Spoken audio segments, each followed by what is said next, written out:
ಪೆರುಂಬಾಡಿ ಚೆಕ್‌ಪೋಸ್ಟ್‌ನಿಂದ ಮಾಕುಟ್ಟ ಚೆಕ್‌ಪೋಸ್ಟ್‌ನವರೆಗೆ ಮುಖ್ಯ ರಸ್ತೆಯ ಗುಂಡಿ ಮುಚ್ಚುವ ಕಾಮಗಾರಿ ಹಾಗೂ ಅಗತ್ಯವಿದ್ದ ಕಡೆ ನೂತನ ಡಾಂಬರೀಕರಣ ನಡೀತಾ ಇದ್ದು, ವಾಹನಗಳ ದಟ್ಟಣೆ ಜಾಸ್ತಿಯಾದ ಕಾರಣ ಕಾಮಗಾರಿ ನಿಧಾನವಾಗಿ ನಡೀತಾ ಇದೆ. ಕಾಮಗಾರಿ ವಿಳಂಬ ರೀತಿಯಲ್ಲಿ ನಡೆಯಲು ಕಾರಣ ಕೇಳಿದಾಗ, ಅಲ್ಲಿನ ಕಾರ್ಮಿಕ ಮುಖಂಡರಾದ ಮುತ್ತಪ್ಪ ಅವರು ಹಾಗೂ ಅಲ್ಲಿನ ಕಾರ್ಯನಿರ್ವಹಿಸ್ತಾ ಇರುವ ಹನುಮಂತ ಅವರು, ಈ ಭಾಗದಲ್ಲಿ ಕೆಲಸ ಮಾಡಲು ಯಾವುದೇ ಸಮಸ್ಯೆ ಇಲ್ಲ, ಆದರೆ ವಾಹನಗಳ ಸಂಚಾರ ಜಾಸ್ತಿ ಇರುತ್ತೆ. ಆದ್ದರಿಂದ ಉತ್ತಮ ರೀತಿಯಲ್ಲಿ ಕೆಲಸ ಮಾಡಲು ತೊಂದರೆ ಆಗ್ತಾ ಇದೆ. ದಯವಿಟ್ಟು ಲೋಕೋಪಯೋಗಿ ಇಲಾಖೆ ಇತ್ತ ಗಮನ ಹರಿಸಿ ವಾಹನಗಳ ದಟ್ಟಣೆಯಿಂದ ಕಡಿಮೆ ಮಾಡಿಸಲು ಕ್ರಮವನ್ನು ಕೈಗೊಳ್ಳಬೇಕಿದೆ. ಕಾಮಗಾರಿ ನಡೀತಾ ಇರುವ ಸಂದರ್ಭದಲ್ಲಿ ವಾಹನಗಳು ಸಂಚರಿಸಿದರೆ ಡಾಮರು ವಾಹನಗಳ ಟೈರ್ಗೆ ಅಂಟಿಕೊಳ್ಳುತ್ತೆ.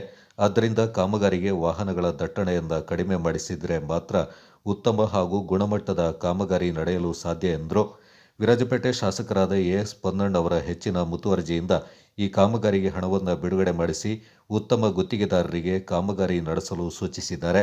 ಅರಣ್ಯ ಇಲಾಖೆ ಕೂಡ ರಸ್ತೆಗೆ ಬಾಗಿರುವ ಅಪಾಯದಂಚಿನಲ್ಲಿರುವ ಮರಗಳ ಕೊಂಬೆಗಳಿಂದ ಕತ್ತರಿಸಿ ತೆಗೆದು ಹಾಕಿದರೆ ಮಾತ್ರ ರಸ್ತೆ ಕಾಮಗಾರಿ ಉತ್ತಮ ರೀತಿಯಲ್ಲಿ ನಡೆಯಲು ಸಾಧ್ಯವಿದೆ. ವಿಶೇಷ ವರದಿ ರವಿಕುಮಾರ್ ಎಂಕೆ, ವಿರಾಜಪೇಟೆ.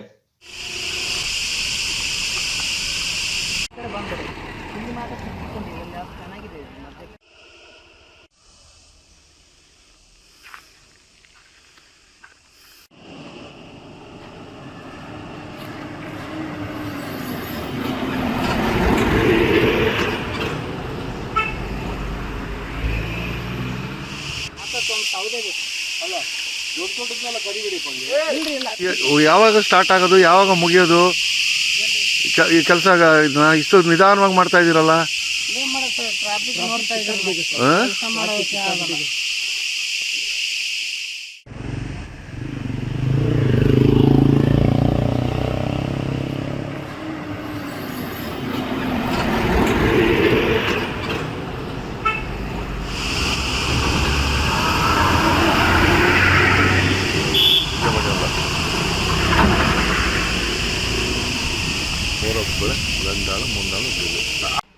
ಸರಿ ಬರೋದಾ? Okay sir.